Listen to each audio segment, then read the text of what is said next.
상가들 거래할 때 잘 되는 상권에는 최대 뭐 월 수익에 곱하기 18까지 하는 경우도 있어요. 보통은 12, 10, 좀 안 되는 상권은 6개월 정도치를 해서 권리금 측정을 하거든요. 근데 피트니스는 이게 안 통해요. 사실은 권리금이라고 하면은 바닥 권리금, 입지 자체에서 오는 메리트에 대해서 가치를 쳐주는 게 있고, 노하우, 예를 들면 식당 같으면 레시피라든지 이런 게 있을 수 있고요. 그 다음에 물리적인 거 있잖아요. 식기라든지 뭐 인테리어라든지 다들 계산을 하는데, 여기까지는 전부 다 오로지 플러스만 있는 요인들인데, 피트니스에는 하나가 더 있잖아요. 회원권이 있죠. 예를 들면 아까 대표님 말씀하신 방법이라 그러면 내년 1월에 매출이 2억이 떴어. 근데 내가 여기 고정비가 1억이야. 1억 남은 거잖아요. 그럼 권리금은 12억을 받아야 되는데 실제로는 이게 아니죠. 상권이 되게 중요하잖아요. 네. 우리가 헬스장이라고 하면은 시설업으로 분류를 하는데 피트니스 센터가 어떤 상권을 기준으로 살아남고 무너지는지, 내가 내 수익에서 총 매출에서 차지하는 임대료의 비율이 한 15에서 20%가 적당하다고 보는데, 이런 거죠. 어떤 상권의 임대료가 2천만 원이라 그러면 내가 최소 여기서 한 1억까지는 매출을 올릴 수 있다 그러면은 들어가도 되고, 그게 아니면은 안 들어가는 게 맞다는 거죠.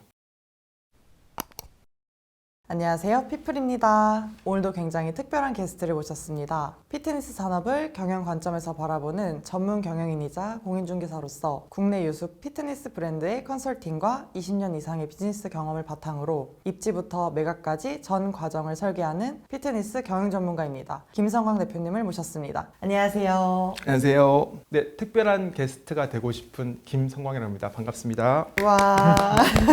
네.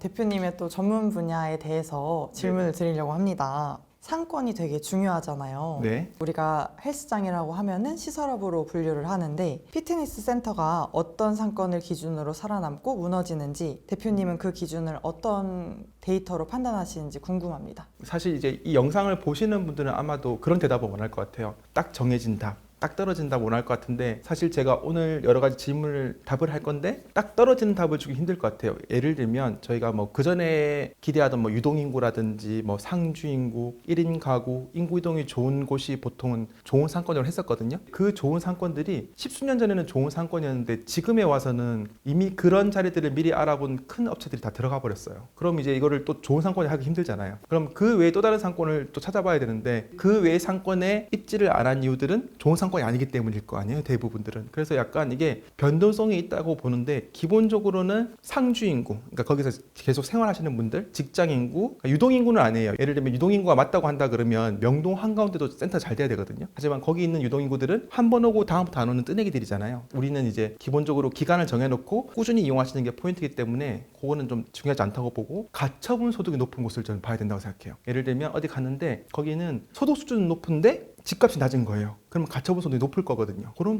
곳이 좀 우선적으로 봐야 되는 곳이 아닌가. 하지만 그럼에도 불구하고 그 조건을 다 만족을 해도 경쟁업체가 많다면은 좋은 상권 아니다 라고 정리할 수 있을 것 같습니다. 가처분 소득이라고 하면은 제일 쉬운 거는 내 소득 금액 중에서 쓸 수 있는 돈을 말하는 거잖아요. 그러니까 예를 들면 내가 1,000만 원을 버는데 한 달에 내가 어떤 집을 사가지고 집에 이자가 한 600, 700 나간다 그러면 제 가처분 소득은 300인 거죠. 실상은 1,000만 원을 번다 하더라도 쓸 수 있는 돈은 300만 원이니까 300만 원 내에서 내가 뭐 PT를 받던, 헬스장을 다니던, 필라테스를 끊던 할 수 있거든요. 그래서 그런 게 그 금액 캐파가 클수록 더 좋은 상권이다라고 보면 될 것 같습니다. 대표님께서 오랜 경험을 통해 축적해온 입지 선정의 기준이 있다면 그 기준이 실제 현장에서 어떻게 적용되는지 궁금합니다. 제가 눈여겨봤던 상권들이 있는데, 예를 들면 여의도나 관악구, 신림동을 기반으로 한 어떤 지역들, 보통 이 정도 말을 하면은 영상을 보시는 분들이 피트니스 쪽에서 오래 일하시는 분들이면 몇 개 업체 떠오를 거예요 아마. 지금 제가 말한 자리는 옛날에는 A라는 피트니스가 있었지만 없어지면 B라는 피트니스가 나타나고, B가 없어지면 같은 자리에 C가 들어오거든요. 그러니까 기본적으로 상권을 받쳐주는 곳이라고 봐요. 그 외에 운영 여건들이 달라진 거라고 보기 때문에 이런 곳들을 기본적으로 좀 좋은 입지라고 저는 판단을 하고 있습니다. 근데 그거 외에도 몇 군데가 있는데 이거는 이미 다 알려진 거라서 여러분들이 모를 만한 좋은 입지 상권 같은 경우는 제가 함부로 말하기 힘들어요. 말을 뱉는 순간 이미 모두가 다 알게 되는 좋은 상권이 돼버리니까 또 그때 되면 그게 또 안전 상권으로 번질될 수 있기 때문에, 다만 이제 제가 지금 말씀드렸던 포인트들, 대학가나 뭐 여의도나 강남도 마찬가지고 대치도 마찬가지고 이런 것들은 이미 다 공개가 됐기 때문에 그냥 편하게 말씀드릴 수 있을 것 같아요. 센터 운영에서 임대료는 수익과 직결되는 문제잖아요. 어느 어느 지점부터 임대료가 수익성을 잠식한다고 보시는지 궁금합니다.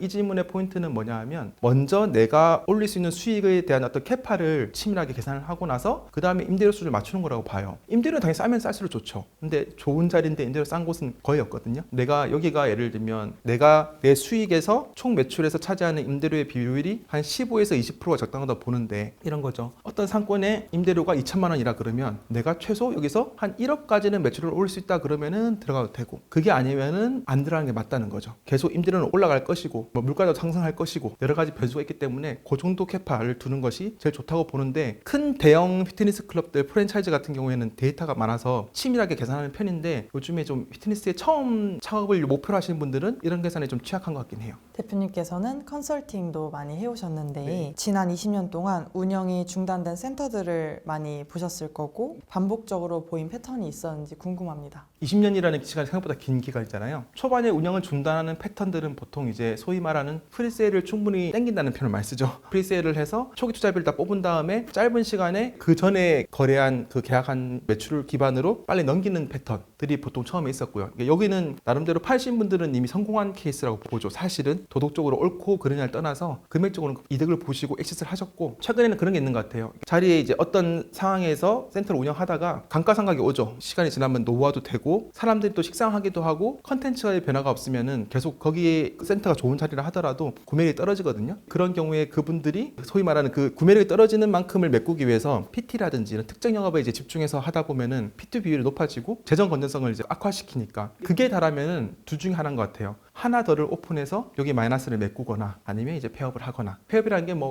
안 좋은 거는 먹튀도 있겠지만 현 데이터를 기반으로 파는 것도 있기 때문에 아까 말씀드렸듯이 몇 개 자리 같은 경우에는 대형 센터들이 들어가는 자리가 있거든요. 그런 게 좀 차이가 있는 것 같아요. 매출의 비율이 높아지면 네. 뭐라고 표현하시죠, 대표님께서? 최근에 제가 보는 것 중에서 구독제가 많이 뜨잖아요, 요즘에. 저는 이게 구독제가 지금 피트니스 시장에서는 약간 엑시스를 목표로 하는 업체들이 있다고 보거든요. 회계적으로 봤을 때 구독제는 상당히 깔끔하게 떨어지잖아요. 월 단위로 얼마씩 나가 매출이 뜰 것이고 하면 그건 결산이 되니까 사실 투자자들한테 설득하기 쉽거든요. 우리는 회원이 이만큼이면 곱하기 N 하면 딱 나오니까 재정적인 부분이 충분히 받쳐주는 업체들이 구독제를 들고 나오니까 똑같은 금액을 따라가야 되잖아요. 그 업체들 중에서. 충분한 영향이 부족한 업체들은 PT를 좀 많이 하게 되죠. 왜냐하면 원래 내가 설계한 회원권 설계 6만 원 기준으로 설계해서 흑자 나는 구조였는데 옆에 센터가 3만 원이니까 다 따라간다. 그럼 너무 줄어들잖아요. 줄어든 만큼 PT로 메꾸려는 부분이 있는데 저는 기본적으로 PT를 사설 피트니스 시설에서 PT를 한다는 것은 좀 이제 많이 판다는 것은 좋은 현상 아니라고 봐요. 기본적으로는 차라리 PT 전문 센터를 간다든지 그런 방법도 있을 수 있고 그래서 시설업에 기반으로 할 것이냐 진짜 PT 기반으로의 어떤 매출 구조를 짤 거라 그러면은 그 영업력에 대해서 상당히 깊게 고민을 해볼 것이냐 이 정도 선택지는 있는 것 같습니다. PT 매출이 총 매출에 비해서 비율이 높은 편이라면 이것이 부채 비율이 높아지는지 모르시는 분들에게도 설명 한번 부탁드립니다. 상당히 간단한 문제죠. 이제 기간제 회원권 같은 경우 이제 구독제라 그러면은 이런 문제는 없을 테고 3개월, 6개월, 12개월로 하게 되면은 회계에서는 발생주의냐 현금주의냐는 말을 많이 쓰잖아요. 현금주의는 그냥 매출이 뜨는 순간 그걸 그대로 기입을 하는 거지만 발생주의는 엄밀히 말하면 9만 원짜리 회원권이 3개월에 팔았다. 그러면 첫 달에 9만 원 매출이 아니라 9만 원 부채인 거죠. 한 달 지나면 부채를 3만 원 상환해서 그때 드디어 3만 원의 이득이 생기는 거거든요. 물론 이제 현금주의 같은 경우는 처음부터 9만 원으로 플러스로 가는 거지만 이걸 계산해 보게 되면은 남은 회원 수를 흔히들 부채로 인식할 수 있단 말이에요. 근데 기간제는 차라리 그래도 n분의 멋이니까 좀 편하긴 한데 PT 회원권 같은 경우에는 기본적으로 횟수를 차감하는 방식이잖아요. 그러니까 이게 기간도 좀 애매해요. 그러니까 이게 1년 안에 내가 10회를 어떤 회원들은 한 달 안에 끝낼 수도 있을 테고 3개월 안에 끝낼 수 있을 테고 좀 심한 경우에는 더 길게 갈 수도 있을 테고 그렇다 그러면은 그거를 누군가에게 인수하거나 사업 구조를 설명할 때 그 남은 횟수에 대해서 부채로 인식을 해야 되는데 거꾸로 말하면 이런 거죠. 우리가 1년 중에 제일 매출이 많이 뜨는 달이 1월 달이잖아요. 1월 달에 제일 매출이 많이 뜨는 게 현금주의로 봤을 때는 가장 매출이 많이 뜨는 달이지만 우리 아까 발생주의로 봤을 때는 가장 빚이 많은 달이 되는 거죠. 그런 구조가 있기 때문에 그런 걸 좀 정밀하게 들여다봐야 되지 않을까 싶습니다. PT 수업은 소진한 이후에 수익이 되는 거기 때문에 네. 각자 센터에 맞는 본인에게 맞는 포지션을 잘 잡고 설계해 나가는 게 되게 중요하겠네요. 그렇죠. 운영하시는 분들이 처음에 이제 PT 가입을 하시면 그 돈을 보통 쓰죠. 근데 사실은 이제 엄밀히 말하면 내가 이 PT 횟수를 다 소진할 때까지는 빚인 거죠. 엄밀히 말하면. 대표님이 잠깐 구독제에 대해서 얘기를 해주셨는데 네네. 구독제 구독제에 대해서 어떻게 생각하세요? 구독제 자체는 제가 보기에는 피트니스가 앞으로 가야 될 지향점이라고 생각해요. 다만 이제 그 구독제가 많이 하는 말로 뭐 3만 원이냐 6만 원이냐 차이는 있겠지만 저는 구독제 자체는 피트니스라는 산업이 외부로부터 산업으로 인정받고 그 재정성에 대해서 투명하게 보일 수 있도록 하려 그러면은 기본적으로 구독제는 반드시 가야 된다고 봐요. 그리고 최근에 이제 저희 지인들이 있는 단톡방에서 이제 피트니스 구독제에 대해서 막 뉴스 올라온 것도 보여주더라고요. 뭐 구독제를 했는데 운동 안 나갔는데 돈이 차감되더라 이런 거 가지고 이제 많이 뉴스에 나온 것도 말을 해주던데 저는 이건 옳지 않다고 보거든요. 왜냐하면 사실 넷플릭스 제가 저번 달에 바빠서 한 번도 못 봤거든요. 하지만 저 넷플릭스에 전화가지고 왜 해지 안 시켜주냐 한 번도 안 봤는데 그럼 그쪽에서 답이 오겠죠. 분명히 야권에 해지하시라고 되어 있지 않냐고. 하기 전까지는 결제는 되고 심지어 제가 지금 취소하더라도 다음 달까지 넷플릭스를 볼 수 있고 결제할 기준으로 그 사이 금액이 환불해주지 않아요. 말씀드리고 포인트는 왜 피트니스만 갖고 그러냐는 거죠. 구독제에 대해서 왜 운동 안 하는데 돈을 차감하냐. 넷플릭스한테 나오면 안 하잖아요. 그럼 거기도 똑같은 말을 해야지. 피트니스가 저는 다른 산업군에 비해서 여러 가지로 공격 포인트가 많은 건 알겠어요. 왜냐하면 그동안 피트니스가 보여줬던 행태들 중에서 좀 아쉬운 부분이 많았으니까. 이걸 산업이라 하기에는 조금 이제 안 좋은 세태들이 많았으니까. 그럼에도 불구하고 그 외적인 요소를 가지고 굳이 욕먹지 않아도 될 부분을 욕먹는 건 아니라고 보거든요. 그래서 일단 저는 요약을 하면 피트니스는 당연히 구독제로 가는 게 맞다. 앞으로의 투자라든지 확장성을 위해서라도. 그리고 이거에 대해서는 그 외부의 어떤 시선들은 중요하지 않은 것 같다 하는 말씀을 드리고 싶습니다. 저는 이런 생각도 해봤는데 구독제로 모두가 전환을 한다면 가격 경쟁이 더 심화되진 않을까라는 생각을 했던 적이 있거든요. 네네. 어떻게 생각하시는지 궁금합니다. 사실 경영이라는 거에서 경쟁이라는 거는 기본적으로 깔아주는 거잖아요. 피트니스 시장에서 경쟁이 나쁘다 생각하지 않아요. 가격을 낮게 할인하는 그 경쟁 자체가 나쁘다 생각하지 않는데 다만 그 할인하는 그 폭이 일반적인 경영 방식을 벗어나는 것. 사실은 내가 이거를 3만 원에 팔아가지고 우리가 마이너스 하는 구조임에도 불구하고 옆에 업체가 3만 원을 하니까 따라간다는 건 말이 안 돼요. 그러면 내가 반드시 받아야 될 건 4만 원이라 그러면 4만 원을 할인할 생각을 안 하고 4만 원을 유지할 수 있는 다른 서비스의 개선이라든지 다른 걸 고민해야 되는데 자꾸만 고민이 가격으로만 가니까 저는 그래서 그 질문이 되게 요즘에 상당히 중요한 질문임에도 불구하고 그 질문 자체에 그런 고민에 빠지는 것 같아서 그러니까 대표님이 그렇다는 게 아니라 시장에 있는 분들이 그런 부분에 대한 고민이 빠지는 것 같아서 너무 아쉽다는 생각을 하고 있습니다. 대표님께서 공인중개사 자격도 네. 가지고 계시잖아요. 네. 권리금이라는 것에 대해서 제가 검색을 해봤는데 10달치 순수익이었나요? 어쨌든 그런 기준이 있었는데 권리금이라는 요소는 피트니스 업종에서 되게 미묘하게 작용을 하는 것 같아요. 네. 대표님은 권리금의 적정성을 어떤 기준으로 판단하시는지 궁금합니다. 이걸 한 번 더 반복드리면 제가 여러분들께 이제 이걸 영상을 보시는 분들께 딱 정확하게 숫자로 말 못 해드리는 걸 미리 사과를 드리고요. 보통 맞아요. 상가들 거래할 때 잘 되는 상권에는 최대 뭐 월 수익에 곱하기 18까지 하는 경우도 있어요. 보통은 12, 10, 좀 안 되는 상권은 6개월 정도치를 해서 권리금 측정을 하거든요. 근데 피트니스는 이게 안 통해요. 사실은 권리금이라고 하면은 바닥 권리금, 입지 자체에서 오는 메리트에 대해서 가치를 쳐주는 게 있고 노하우, 예를 들면 식당 같으면 레시피라든지 이런 게 있을 수 있고요. 그 다음에 물리적인 거 있잖아요. 식기라든지 뭐 인테리어라든지 다들 계산을 하는데 여기까지는 전부 다 오로지 플러스만 있는 요인들인데 피트니스에는 하나가 더 있잖아요. 회원권이 있죠. 그래서 이 회원권에 대해서 정밀하게 회계적으로 따지고 들어간다 그러면은 이 부분 때문에 권리금을 산정하기가 힘들다고 보거든요. 예를 들면 아까 대표님이 말씀하신 방법이라 그러면 내년 1월에 매출이 2억이 떴어. 근데 내가 여기 고정비가 1억이야.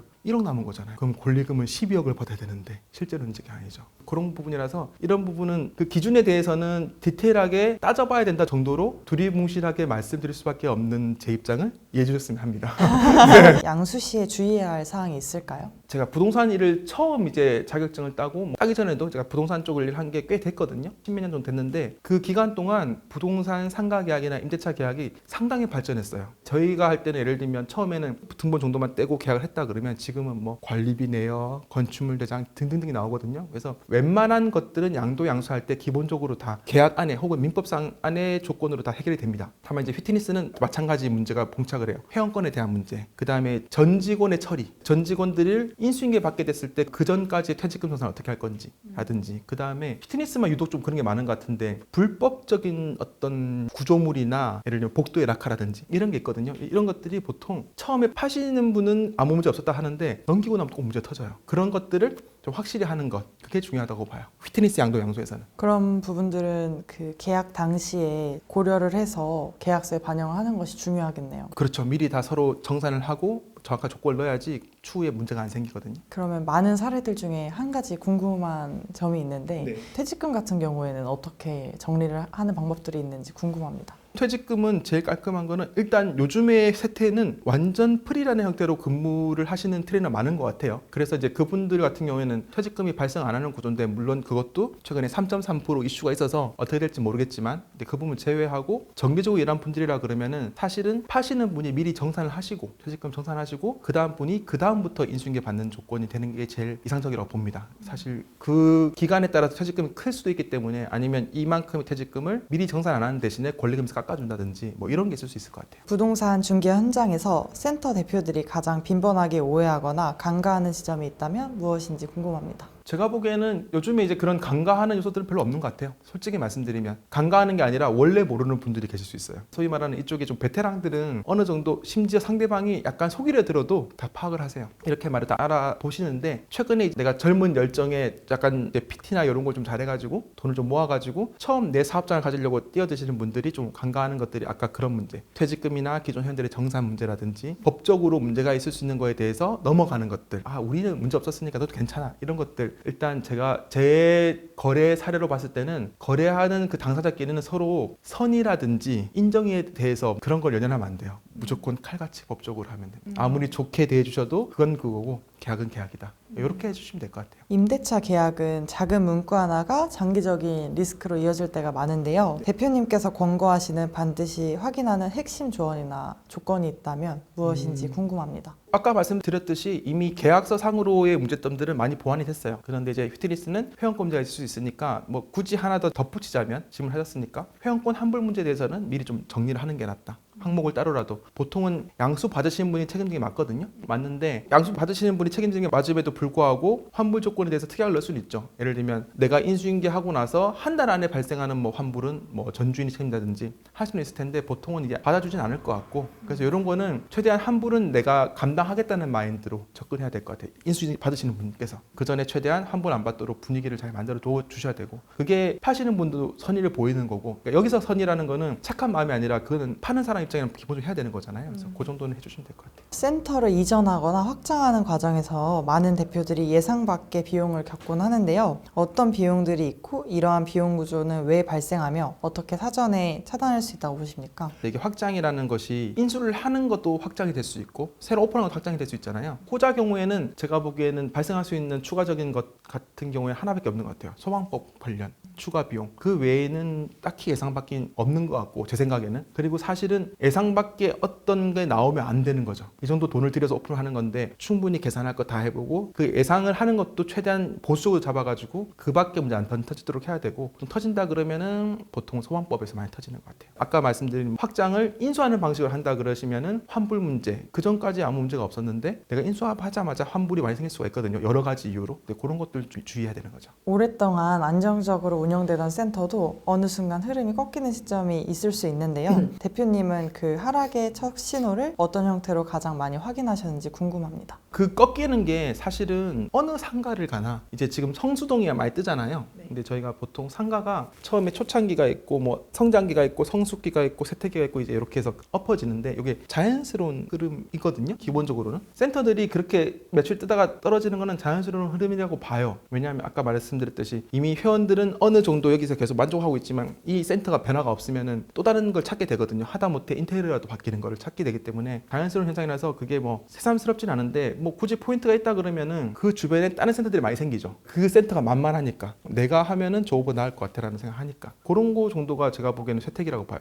주변의 센터가 어느 센터가 잘 오랫동안 터줏대감으로 자리 잡고 있는데 누군가가 그 사람이 보기에는 겁없이 누가 뛰어든다 시장에 요거는 이제 이 시장 여기가 좀 힘들구나 하고 볼 수 있을 것 같아요. 그런 경우에는 어떻게 대처할 수 있을까요? 저 같으면은 사실은 그런 분위기라 그러면은 팔 것 같아요. 그거를 내가 그 상황을 이제 깨달았어요. 깨닫고 나서 그걸 만회하기 위해서 어떤 행동을 하는 것들이 만회가 잘 안 될 거거든요. 그리고 생각보다 많은 돈을 투여할 수 있을 테고 그렇다 그러면 더 잘할 수 있는 사람 사람한테 좋은 조건을 넘기는 게 나을 거라고 생각이 들어요. 제가 중개사라서 그런 게 아니라 진짜.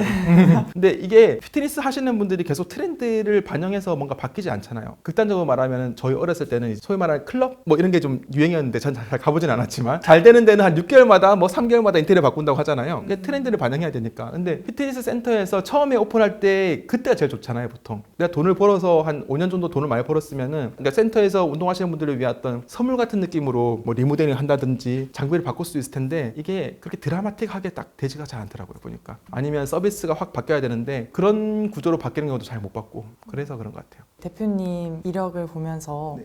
코로나 시기에 이제 네. 많이 컨설팅을 해주셨던 걸 네네. 봤어요. 네네. 지금 경제 상황도 뭐 코로나 때랑 크게 다를 바가 없는데 이렇게 경제가 안 좋은 시기에는 어떤 걸로 많이 찾아오시는지. 사실 찾아오는 이유는 매출이 안 뜨는 게 포인트잖아요. 코로나 시기를 예를 들면은 매출이 안 뜨고 지출은 유지되는 그 상황에서 지출을 어떻게 줄일지에 대해서 컨설팅 많이 했던 것 같아요. 요즘에 예를 들면 이제 디지털 전환이라고 하잖아요. 그러니까 회원 관리라든지 이런 것에 대해서 디지털에 좀 집중함으로써 인력 어준들 줄여가지고 고점을 낮춘다든지 어차피 지금 센터를 못 나오는 상황이라 그러면 원격으로라도 뭐 드셨어요? 보면 이제 칼로리 계산도 해주고 집에서 이런 운동이라도 하시는 게 어떨까요? 그래서 이제 그런 운동 영상도 보내주고 이런 것들을 조금 많이 컨설팅 했던 것 같아요. 그래야지 코로나가 끝났을 때 다시 돌아올 테니까 뭐 그런 것도 많이 한 것 같아요. 요즘에도 컨설팅 문의가 종종 들어오곤 하시나요? 사실은 제가 대표님께서 말씀하실 때 특별한 사람이라 소개를 해줬지만 저는 특별하다기보다는 이제 오늘의 기점으로 좀 특별해지고 싶거든요.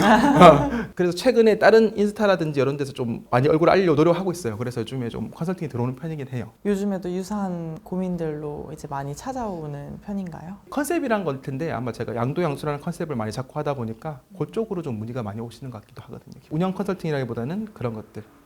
네네.